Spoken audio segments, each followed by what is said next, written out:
Walter Erviti dejó de ser el técnico de Belgrano después de 4 fechas y ya es el tercer entrenador que se queda sin trabajo en este inicio de torneo de apertura. En este video voy a analizar con compañía las claves futbolísticas del despido del exjugador de Boca y San Lorenzo del Pirata. Empezamos. Bueno, tengo acá el placer de estar con Francisco Bono, periodista de la cadena Golan Pop, y bueno, vamos a hablar un poco sobre lo que fue el ciclo de Erviti, cómo inició y cómo terminó. Así que bueno, primero que nada te doy la bienvenida, Francisco. Un placer para mí que estés acá. Lucas, lo mismo digo, la verdad que es interesante, era alguien al que quería ver cómo se insertaba dentro de la primera división como entrenador en un proyecto que tiene sus particularidades como Belgrano y que en definitiva terminó teniendo corta vida. Arrancó algo cruzado y terminó de la misma manera y lamentablemente rápidamente nos quedamos con una mala sensación. Creo que hay aspectos interesantes a destacar de la idea que quería llevar a cabo Erviti y que en definitiva no ha podido plasmar en estos pocos partidos que tuvo como entrenador. Tal cual, tal cual. Y bueno, es un ciclo que yo creo que lo comentaba antes con Francisco fuera de cámara, que inició mal y que por tanto terminó como debía terminar. Un Erviti que llegó un poco resistido por los hinchas de Belgrano, que en su primera conferencia de prensa fue quizás demasiado elogioso con las bases que había dejado Juan Cruz Real, el anterior entrenador. Y bueno, un Erviti que llegó con una idea de juego, pero que terminó siendo algo totalmente desfigurado a lo largo del tiempo, con un empate final contra Banfield en el que prácticamente ese libreto no se vio de ninguna forma, ¿no? Sí, bueno, de aquella primera impresión que me quedé en la conferencia de prensa de Erviti, ya nació con dudas. Lo noté muy superficial en casi todos los conceptos en aquel entonces. Yo soy alguien al que en las conferencias de prensa trata de hincar un poco en la parte táctica, como para ver si el propio protagonista te abre esa puerta y te deja hablar de eso de ahí en adelante. Y Erviti en esa conferencia de prensa en lo particular no entró mucho, bien lo decías vos, algo elogioso a las bases que había dejado Juan Cruz Real, y a mí a priori fue la única sensación positiva, si se quiere decir, bueno, quizá el juego de Belgrano no escape tanto a lo que venía trayendo ya con Real. Puede ser positivo o negativo, pero en ese caso creo que uno se había quedado con esa sensación, con esa mirada de no tanta bajada de línea, alguna inseguridad a la hora de hablar de su idea inicial. A mí eso me hizo ruido porque sabemos cómo son los jugadores y hoy en día rápidamente te sacan la ficha y si no tenés las ideas claras, no creen tanto en vos. Creo que algo de eso pasó en Belgrano, pero en definitiva uno se creía que se iba a encontrar con un Belgrano con algunas similitudes al ciclo real, que creo que las tuvo, pero que también intentó cambiar en relación a los nombres propios, que sumó principalmente el de Lucas Elarrayán. Sí, sí, tal cual. Bueno, el refuerzo de un chino que llegaba a bombo y platillo, digamos, ¿no? En la vuelta después de tantos años. Y creo que Erviti intentó un poco adaptar ese sistema con un enganche principalmente, con un 4-3-1-2 que intentó proponer desde los primeros partidos de la pretemporada, perdón. Y Sí. bueno, alrededor del tiempo sí que es cierto que fue cambiando bastante de sistemas, que si 4-3-1-2, 3-4-1-2, 4-4-2 también. Recuerdo en el cilindro, por ejemplo, un 4-2-3-1, siempre manteniendo a Celarayán como el epicentro del juego, pero con un colectivo que nunca terminó de funcionar y que creo que, si vemos los fríos números, 9 goles en contra en apenas 4 partidos, sufrió muchísimo en el aspecto defensivo. Bueno, ahí estaba una de las incógnitas que creo que no solamente hay que ponerle la responsabilidad de Erviti, sino también a la dirigencia de Belgrano en relación a los nombres que tenía, lo que perdió y lo que nunca reemplazó, porque en definitiva es eso. Y a mí a priori dentro de ese ecosistema, sabiendo cómo venía la mano en Belgrano en relación a tanto poderío ofensivo y algo más débil en defensiva, a priori me parecía que Belgrano necesitaba un gestor de grupo, alguien que acomodara la parte defensiva y que adelante dejara fluir un poco, porque creo que por nombres propios muchas veces uno puede en la parte ofensiva guiar o sembrar algunas semillas de cómo un equipo va a atacar, pero cuando los nombres propios son tan importantes, lo tenés a Celarrayán, lo tenés a Jara, tenés cambios como Pacerini, Reina, el propio Ulises Sánchez, Ubita Fernández, creo que en líneas generales iba a ser un poco un ecosistema que iba a tener su propia vida, o ya de por sí uno lo podía poner dentro de la cancha, pero son nombres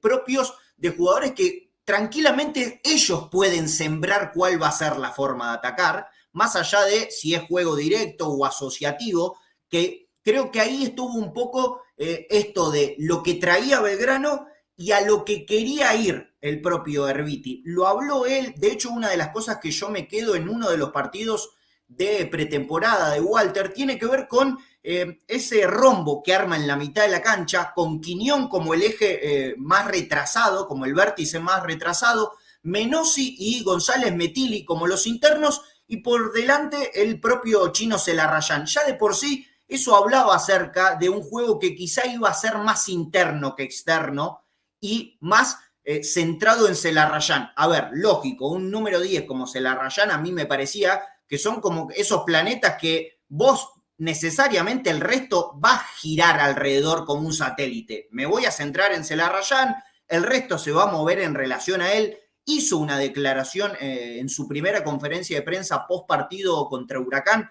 Recuerdo haberle preguntado sobre esa situación, si Lucas te llevaba a eso, cómo Huracán le había tapado un poco a Quiñón y eso había obligado a que Menossi y el propio González Metili tuvieran más incidencia a la hora de juntar pases, y él habló acerca de eso, de juntar pases, juntar toque, de asociarse por dentro para llevarle la pelota redonda a Celarrayán. Pero después rápidamente, Lucas, en los próximos partidos, te encontraste con que cuando no le salió eso, jugó largo para sus delanteros. Después también apostó con Celarrayán incluso dentro de la cancha a ese juego en largo y a una segunda pelota. Entonces era una idea que iba mutando y que en definitiva tenía una bajada de línea por parte de Erviti, pero que después lo que uno podía ver o hacia dónde iba mutando el propio Belgrano por los intérpretes que tenía delante y elección también del propio Erviti ante ausencias y virtudes de sus jugadores, no terminaba de estar tan claro si iba a ser más directo, si iba a juntar pases por abajo, si iba a salir con sus centrales o si en definitiva iba a ir a una segunda pelota, y creo que ahí Lucas esa idea no terminó de estar tan clara y lo llevó a esta situación de no encontrar funcionamiento y tampoco una solidez defensiva que, como lo decías vos, con tantos goles en contra era difícil de sostener. No, no, tal cual. Y yo creo que también este tipo de modelos de juego que llegan con una idea tan ambiciosa tardan mucho tiempo en implementarse, y Sí. justamente lo que no sobra en estos momentos en el fútbol argentino es tiempo y paciencia, ¿no? Y por algo Erviti se va en la cuarta fecha de un campeonato que acaba de iniciar. Yo creo que por supuesto el tema de los refuerzos también influye mucho, especialmente como lo decía Francisco en la parte defensiva. Creo que Belgrano ya de por sí tenía un poderío ofensivo bastante considerable. A mí particularmente me extrañó que Ubita Fernández no tuviera tanto minutos con esta idea de juego puntualmente, siendo Ubita Fernández un futbolista que juega muy bien entre líneas y se asocia muy bien con los mediocampistas, o al menos lo habíamos visto así en Defensa y Justicia, por ejemplo, y también en los inicios en Belgrano. Y sí, creo que este modelo de juego nunca terminó de carburar, y que si bien Belgrano tenía opciones para ser un poco más directo, con la vuelta de Pacerini, con Jara, que también es un futbolista que referencia muy bien ese tipo de juego, con su altura y su físico, pero sí que creo que Belgrano tenía un potencial que no terminó nunca de aprovechar. Y bueno, en defensa, por supuesto, se notaron esas falencias con varias bajas que se fueron Sí. desarrollando con el paso de los meses. Y bueno, en teoría o en definitiva, terminó perjudicando un poco el ciclo de Erviti, un Erviti que va a ser sustituido por un gestor de grupo, como decía Francisco, por un viejo conocido de la casa como Ricardo Zielinski, que yo creo que tiene el objetivo de volver a reconectar con la hinchada de Belgrano y ordenar un poco todo ese desorden que dejó el ciclo del ex técnico de Atlanta y Audax italiano. Sí, creo que ahí es interesante, más allá de que obviamente creo que está más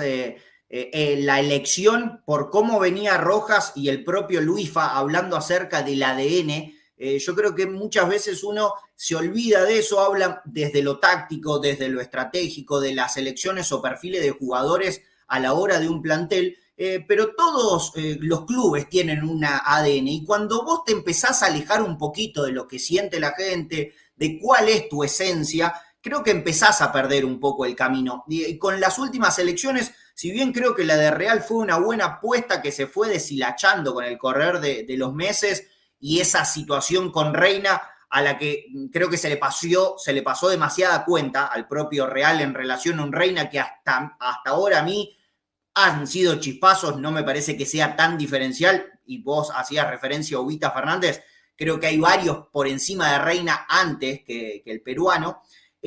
pero justamente, si bien tiene que ver un poco con la historia de Belgrano, es un buen momento para encontrar un gestor, porque el Pirata desde lo defensivo necesita ganar algo más de solidez. Creo que en líneas generales está algo infravalorado el trabajo que ha hecho en el último tiempo Zielinski, más allá de que Lanús tuvo altibajos, llegar a una semifinal de Sudamericana no se consigue tan fácil como uno lo quiere hacer creer, y sobre todas las cosas le destaco a Zielinski, más allá del buen paso que tuvo en Atlético Tucumán, que gran parte de las bases dejadas y que tiene este Estudiantes de La Plata están relacionadas con Zielinski, al que se le mira demasiado la carpeta defensiva, que yo creo que en gran parte tiene que ver con una solidez que él plantea para tratar de justamente a los delanteros liberarlos un poco más, pero en Estudiantes hubo parte donde con Del Prete, con compañía, tenía un muy buen ataque y no eran la gran mayoría de jugadores defensivos,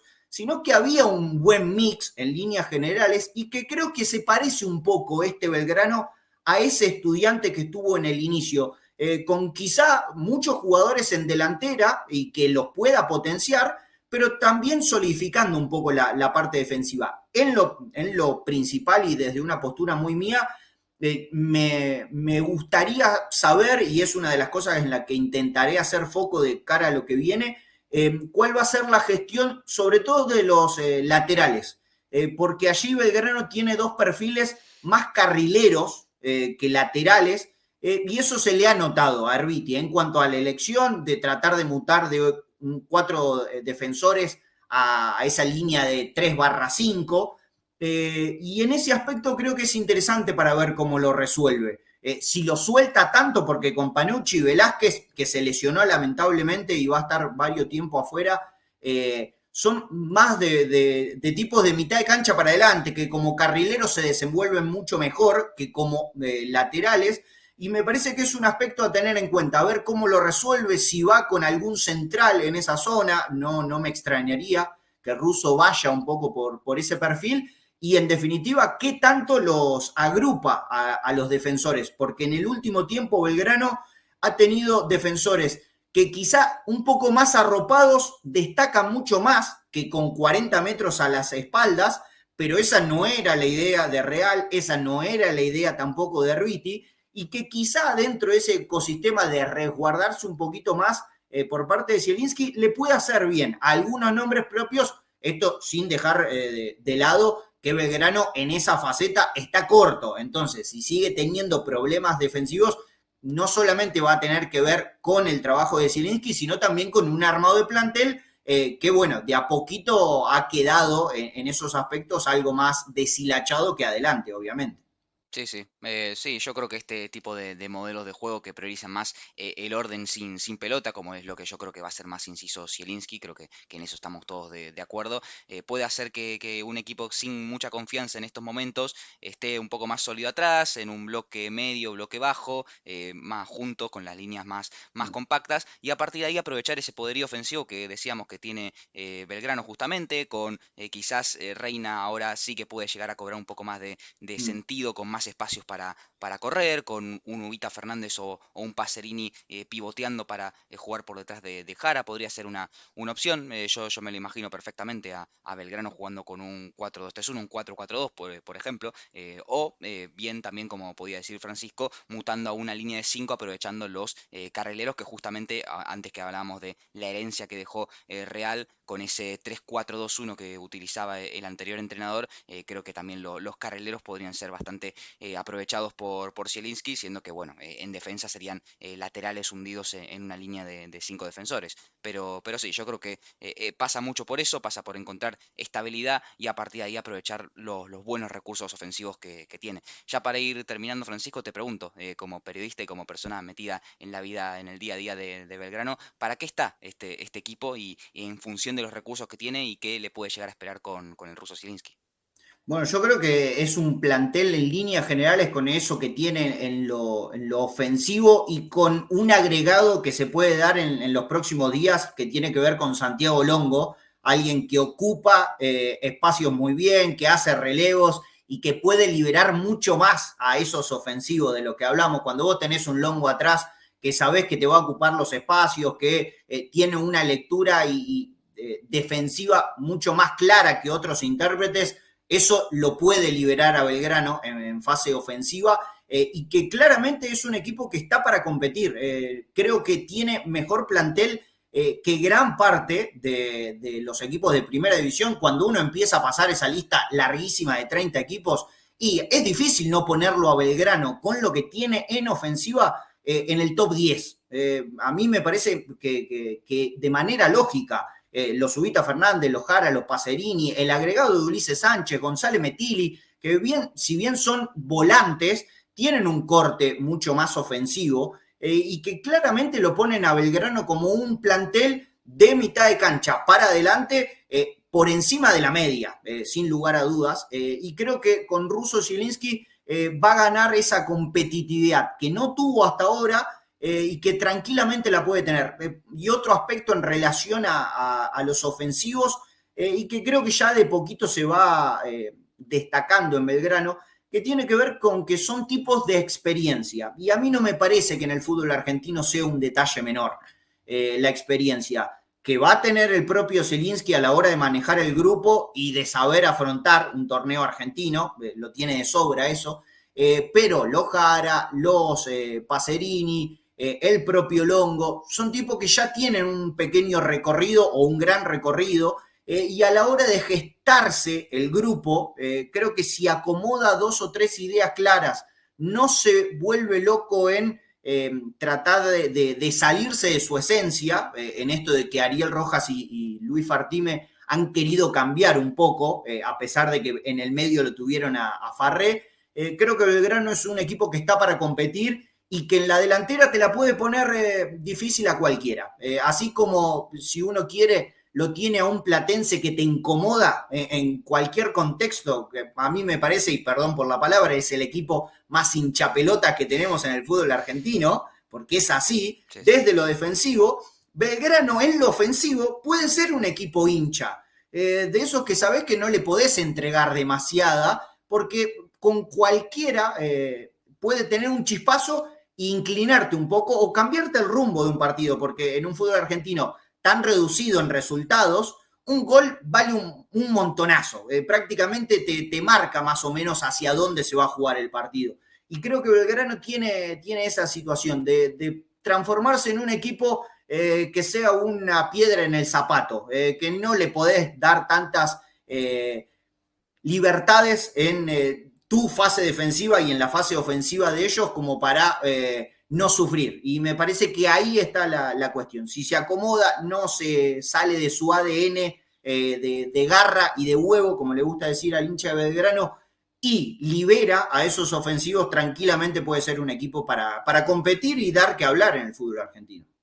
Perfecto, bueno, todo clarísimo. Te agradezco muchísimo, Francisco, por haberme acompañado en este video y bueno, a los que lo hayan visto, si les gustó, pueden darle un like, suscribirse y bueno, voy a dejar también las redes de Francisco en la descripción para que le vayan a seguir, que siempre es muy interesante leerlo. Así que bueno, te agradezco nuevamente, Francisco.